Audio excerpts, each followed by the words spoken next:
Joan Perlman is a Los Angeles-based visual artist who has long been obsessed by Iceland, its stories and landscape. Joan says she first became drawn to Iceland by dreaming about it. It literally drew her there, and now she goes back every year for a period of time to create new work. Her most recent visual project is a film installation called Drowning Pool, and it takes its origin from the fate of women who were punished in 17th century Iceland and executed by drowning at Thingvellir, the national park where the open assembly was once held. These women, their crimes, if you can call them that, were often breaches of the strict moral code of the day, like an unwed pregnancy, adultery, infanticide, or even incest.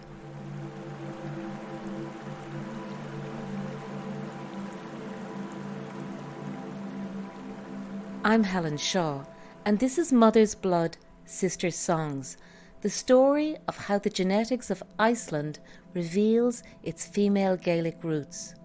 And in this series, I'm collaborating with composer Linda Buckley, an Irish artist who shares Joan Perlman's interest and obsession with Iceland.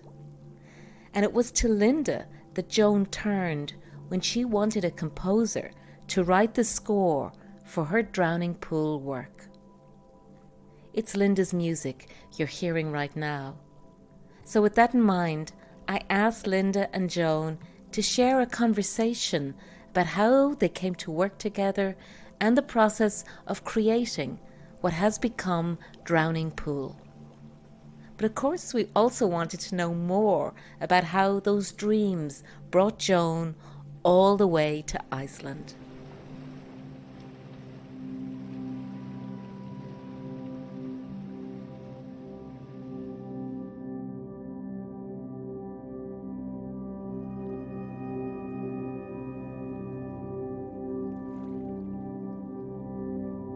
Joan, I just wanted to talk to you a little bit about what first brought you to Iceland, because I know that you felt a certain affinity to the place before you had ever been there. Yes, it's true. I actually started dreaming about it, and the dreams lasted for over 4 years. There were at least 55 dreams. I had been very connected with my dreams for most of my life, and so I was used to writing them down. And there was always an element of something to do with having to go to Iceland or not wanting to go there. And it was so compelling and went on for so long that I finally was brought into it increasingly over, this period of time. And I had no previous relationship or connection to Iceland before these dreams. So eventually I just decided it was time to go there. And by then, after, during this 4-year period, I also had done a lot of research and got more and more interested in the country and everything about it, its culture. And so I finally went there and felt a very resonant connection with it, at the same time wondering what I was doing there. But I just fell in love with the place and the strangeness of it. There's really no place that I've been to like it, and certainly had not been any place like that before then. So that's kind of how it began, and that was over 20 years ago. And how did it feel when you first arrived? Did it feel close to how you had dreamed it, or did it feel different, or did you feel immediately a resonance? I would say I felt the only thing that felt like the dreams, which is quite a lot actually, is the strangeness of it. The strange in the sense of nothing ever having no experience of this kind of place before. It looked different than anything I'd ever seen, and a lot of times people use the word otherworldly when they talk about Iceland, and it's been overused, but it's accurate because of its geological and volcanic, how it's been formed. It has really incredible visual properties to it, and there were no trees at that time. It's actually, I should just say that it's changed quite a lot since I first started coming here because of the changes in climate. It really is quite profound and quite noticeable here. But at that time it was very, very spare looking and beautifully strange. with, strange colors made from geothermal and volcanic phenomena and processes and very primal forms. The light's incredible.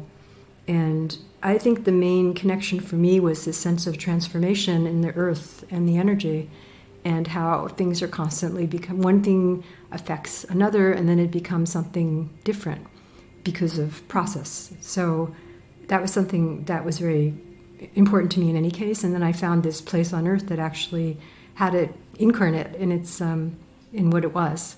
So that's kind of how it began. And of course, you're in Iceland at the moment. Could you tell us a little bit about the area that you're in? At the moment, I am in South Iceland, which has always been the most powerful place for me because it's very intensive and present volcanic activity here. It's where the eruptions happen periodically, and the glacial rivers, a lot of them are down here. I mean, they're all over the country, but there's very powerful glacial rivers here that come from the large glaciers in the highlands. And that was the basis of my work for many years. These rivers that come from underneath the glaciers, carrying the silt with it, and that connection between land and water really drove my work for a long time. So it's where I am now. I should say that it's quite different. I used to come here and it was very quiet, and I did a lot of work here for my video and painting, but it's quite different now. There's a lot of tourists, and it's built up quite a bit. I mean, built up for Iceland, it's quite different. But it's still great. And we met, of course, in August 2014. And I just want to kind of return to that time a little bit because I think there was an immediate affinity as artists, me as a composer and you as a visual artist, in terms of the interest that we have. Maybe we can talk a little bit about the Drowning Pool collaboration, about why you were first drawn to that story. And of course, there's many different threads to that. Yes, yeah. I'm going to just try to be succinct here, but I had been working in the landscape. That's because that's the basis of my work with video. And it's always been about, like I said, it's been about this relationship between water and land and these kind of powerful natural processes and transformation within that context. And as I was shooting out, all over the country, I kept coming across places that were actually historic sites where extreme things had happened to people of mortality. And they just sort of appeared, these very sort of modest little stones, or you'd find a hot pool where something had happened and there was maybe some text panel right there for people. And I just kept coming across them, and I thought, this is like so striking because, these things happened 400 or 500 years ago, and it's the same landscape, and it's so quiet and peaceful and beautiful. And so I was just sort of taken by that contrast. So I started to actually become more aware of it. And I started visiting the Drowning Pool at Thingvellir in 2013. And I went back there a number of times, which is what I do with my pieces. I go back many times to one place. And when I first went there, it was quiet. There weren't any people there. And it was used as a kind of a wishing pond. And people would throw in kroner and wish for things to happen that were good. And I thought that was very strange because these are the same waters where women had been drowned in sacks in this horrible, forcible way. And there was something about that contrast between the light glinting off the coins at the bottom of the water with what had actually happened there that was really jarring for me. And I thought I would just start filming it. And as I did that, the light off the coins were like these tiny little points of, these little specks of light. And it just felt to me like there's some kind of spirits that were being represented of these women that were released into this kind of freedom of sort of transcendence of their spirits to go from this brutal ending to this, freedom and light of their souls. And it just seemed like a really potent symbol. So that's kind of how it started for me. And then they sort of were able to transcend harshness, if it just focused on the spirits. So that's kind of how the Drowning Pool for me became part of my work.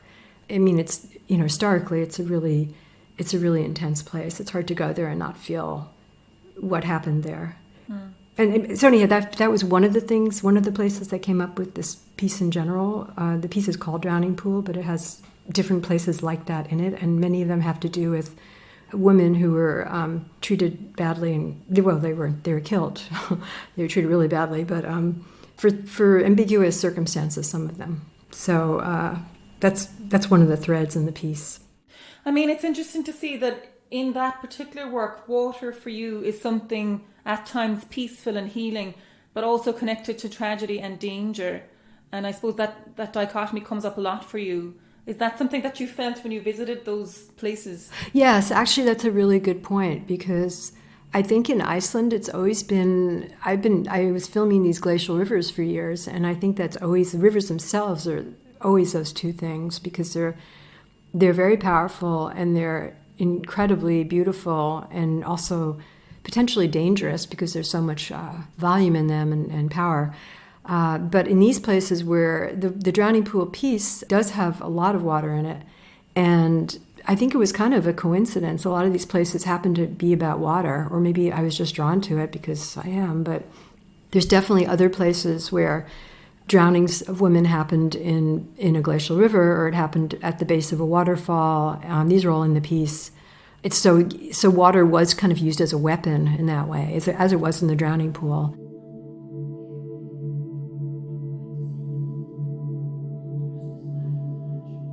And I think that's another paradox that was very striking to me. And I think you can still hold it as a paradox. You can still feel like the water is this incredible, in which it will always be, it's this beautiful, life-giving thing, and it was also used against people. Then it continues as what it is, past whatever people did with it or how they used it against others. So there's all these things I think has to do with art, where you just, there's no answers, you just sort of observe these things and recognize them. And I think in this piece in particular, it's also trying to, in some sense, honor the spirits of people who, of course, hundreds of years ago, but it's not that different from anything that happens now with how people treat each other. And so there's some things in it that are kind of universal and timeless.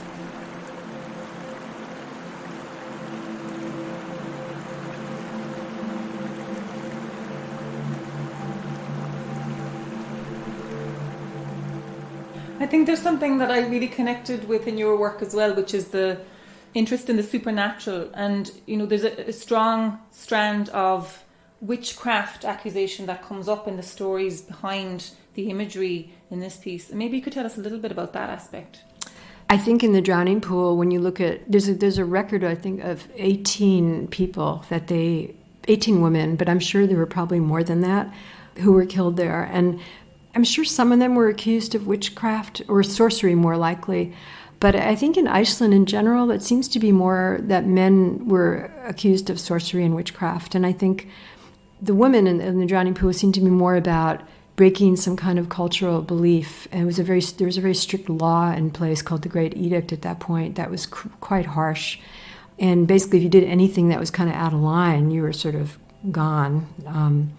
But in terms of supernatural things, there are other aspects in the piece that people were definitely killed for their practice of that. There's some people that were burned in the West Fjords, and there's that site is in the piece as well, accused of sorcery. But when I did research on that, I was surprised to see that happened for economic reasons, and people were extremely poor, and they went to sorcery and magic because that was their hope of getting to change their lives.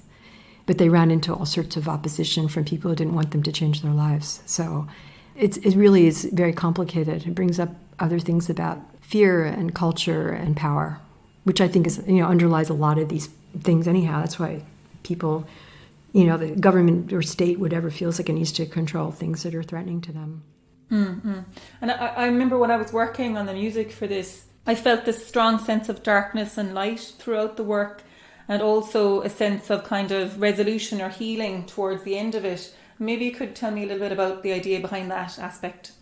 Well, yeah, there is the darkness and light, and actually the other images in the piece are there's a number of images that are about healing, and they're about making things. There are places that are in contrast to these places that were very dark and sad. At the same time that these places existed, there are others that were they were dedicated to healing and solace. And there's a monastery that was excavated in the 1500s. It existed in the 1500s. It's recently excavated. That was solely, it was a Benedictine monastery, and it was solely for taking care of the sick and the elderly and the poor. And that was, the opposite of this other feeling. And there were pools where people they were blessed there, and they were, baptized or whatever. And I just felt like that it was important to have both because both are within us and are both exist, and they existed simultaneously, and they're all within this one landscape and place. And they also were all about, most of them were, well, not all of them, but a lot of them were about water also. They happen with water. And then towards the end, it's sort of about those threads coming together in some way, not in a nice, neat way, but just to sort of put them both together there in some way. Mm-hmm. And do you think in the coming years that this connection with Iceland will continue? Do you think you will continue to go back, and are you still nourished by the expansive landscape there? I'll definitely always go back to Iceland. It's a big part of my work at this point, even though it's ultimately not about the country of Iceland. The country of Iceland informs it completely. It's hard to explain.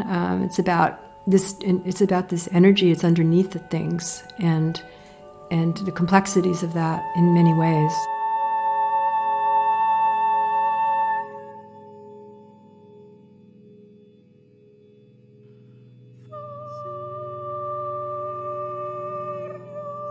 But yes, it's always going to be part of my work. I think this particular subject has not gone away. I think it will be interesting to see what else comes with it. I think that each of the places that were filmed is quite interesting in itself. And also I should mention that the archaeological site in East Fjords in Iceland, I was in a residency at a museum there, and they actually would like to show the piece, which I think is really nice, because that's kind of one of the places that the work came together. That's a big part of where I started thinking about it. So that would be good. Thanks very much, Joan. I think that's enough questions, unless you have anything else you'd like to add to that.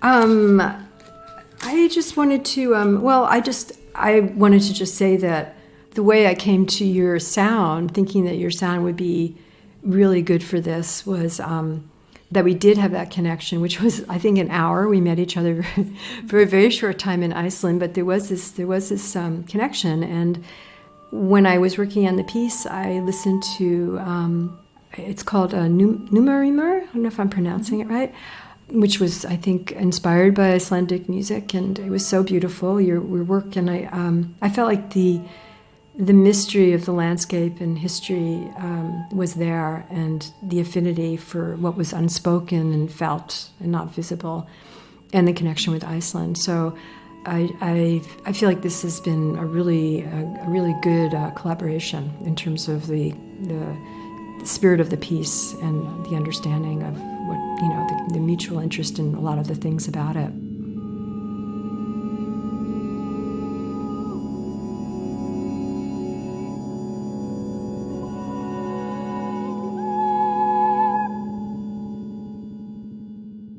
And that was visual artist Joan Perlman, who lives in LA, talking there with the Irish composer Linda Buckley about their work together on Drowning Pool. And you can see a trailer for that work on our website, mothersbloodsistersongs.com. And hopefully we'll all get to see a full installation of that piece in Ireland soon. Thanks for listening.